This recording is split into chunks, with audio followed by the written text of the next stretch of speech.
I never thought I'd be writing about this, but here I am at 35, trying to make sense of how my life turned upside down.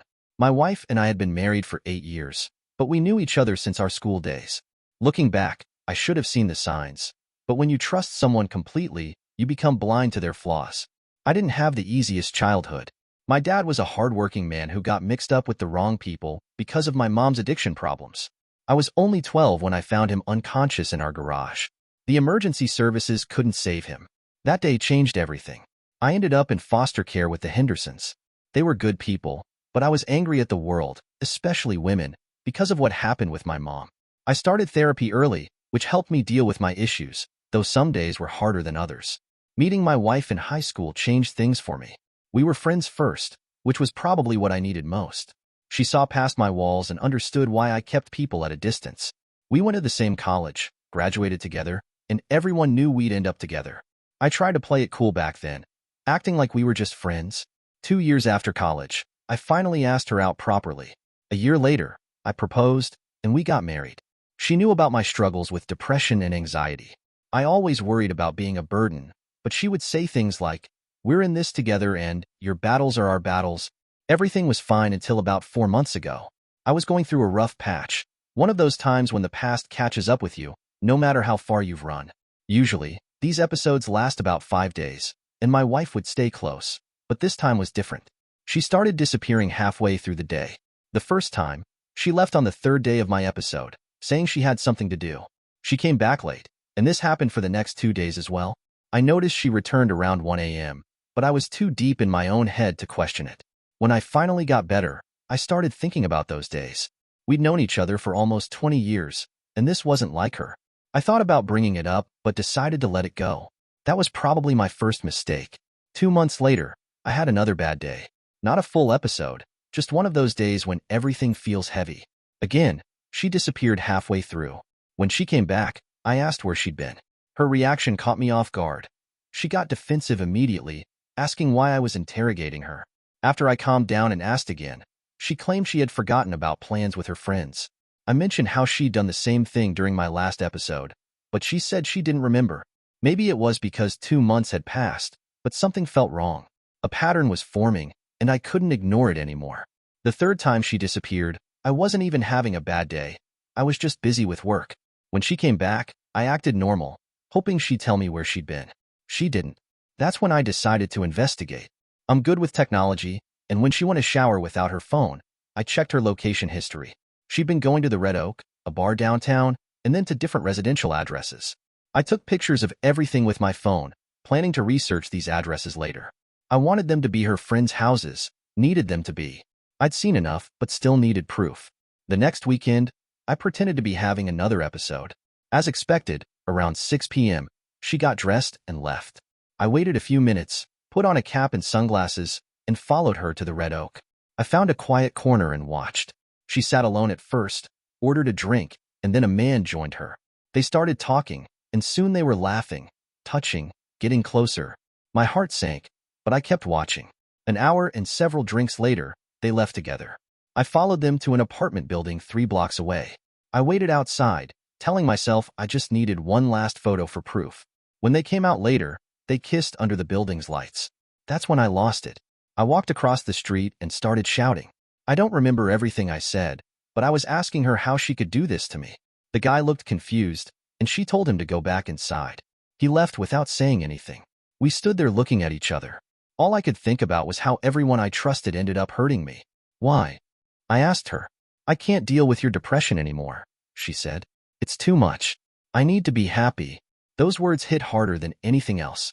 When we first got serious, I had warned her about my mental health. I told her it wouldn't be easy. She had promised she understood and wanted to be with me anyway. Now here she was, using it against me. I started walking. I didn't know where I was going, just that I needed to get away from her. I walked for over an hour before going home. She was there waiting, trying to apologize, but I went straight to our bedroom and locked the door. I couldn't look at her. I didn't sleep that night. When morning came, she was gone. I didn't know where, and I didn't care. I spent the next few days thinking about what to do next. The pain was turning into anger, and I wanted her to hurt like I was hurting. I called a divorce lawyer. If I was going to do this, I would do it right. The lawyer helped me understand my options and what evidence I needed. I had the photos and her location history. It was a start. After talking with the lawyer, I texted my wife to come over. When she arrived, I asked her how many people she had slept with. She claimed it was just one guy. I kept pressing, telling her I knew more than she thought. I lied and said I had hired a private investigator. I mentioned the addresses I had found. Finally, she admitted to sleeping with 3 different men. I don't know if that was the real number, but it didn't matter anymore. I handed her the divorce papers right there. She started crying and begging, but I had made up my mind. There was no going back. The divorce got messy fast. Her lawyer tried to use my mental health against me, saying my depression made me difficult to live with. They tried to make it seem like she was the victim, like she had suffered by staying with me all these years. It made me feel worthless all over again. But my lawyer fought hard. We had evidence of her cheating, and in the end, that mattered more than her excuses. I let her keep our apartment. I didn't want to live there with all those memories anyway. I got the car and didn't have to pay any alimony. After moving into my new place, I decided to let everyone know what happened. I sent messages to all our friends, family, and even some coworkers, telling them exactly why we were getting divorced. I didn't lie or exaggerate, just told them she cheated on me because she couldn't handle my depression. She called me an hour later, screaming and cursing. I let her finish and hung up. That was the last time we talked. Later, one of my coworkers told me she was having a hard time at work because of the gossip. They asked if I would take back what I said. I ignored the message. These days, I'm trying to figure out what's next. Dating apps seem safer than serious relationships, less chance of getting hurt again. I know there are good people out there, but I'm not sure I want to risk finding out anymore. I'm too scared of trusting someone again. My therapist says I'm letting fear control my life, but maybe that's not such a bad thing. Fear keeps you safe. It stops you from making the same mistakes twice. Besides, I'm in my mid-30s now.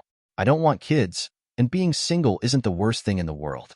Last week, I deleted all our photos together. 8 years of marriage, 20 years of knowing each other, all gone with a few clicks. Sometimes I wonder if she ever really loved me, or if she just felt sorry for me. Maybe she stayed because she thought she could fix me. A few months have passed now, and things are slowly getting better. The divorce is final, and I moved to a different part of town. My new place is smaller, but it's mine, and there are no memories here to haunt me. I started going to a different therapist. My old one knew both of us, and I needed someone who would just know my side of the story. The new therapist helped me see that what happened wasn't my fault. Depression didn't make her cheat. She chose to do that. Work has been good to me. I told my boss what happened, and he let me work from home when I needed space. My coworkers stopped trying to get me to fix things with my ex. I guess they finally understood there was nothing to fix. Last month, my ex's sister called me. She wanted to know if I would consider giving her sister another chance. She said my ex was really sorry and had learned her lesson. I asked her if her sister was still sorry about not being able to handle my depression. She went quiet and hung up. I ran into one of the guys she cheated with at the grocery store. He didn't recognize me. I guess she never showed him any pictures. He was with his wife and kids. I thought about telling his wife everything, but I walked away instead. Their problems aren't my problems anymore. Some friends tried setting me up on dates. I went on a few to make them happy, but my heart wasn't in it. The women were nice enough, but every time they asked about my past relationships, I shut down. How do you tell someone that your wife cheated on you because she got tired of dealing with your mental health? My foster parents have been great through all this. They call every week to check on me, invite me over for dinner, remind me that family isn't just about blood. Their support means more now than ever before. I'm not as angry anymore. Some days I even feel thankful that I found out when I did. Better at 8 years than 15 or 20. Better before we had kids or bought a house together.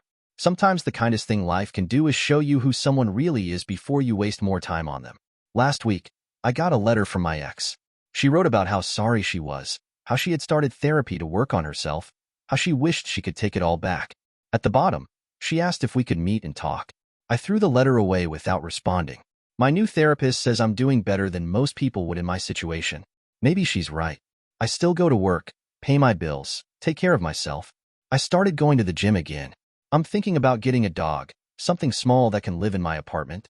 The dating apps are still on my phone, but I rarely open them anymore. It's not that I've given up on relationships completely. It's more like I've given up on the idea that I need one to be happy.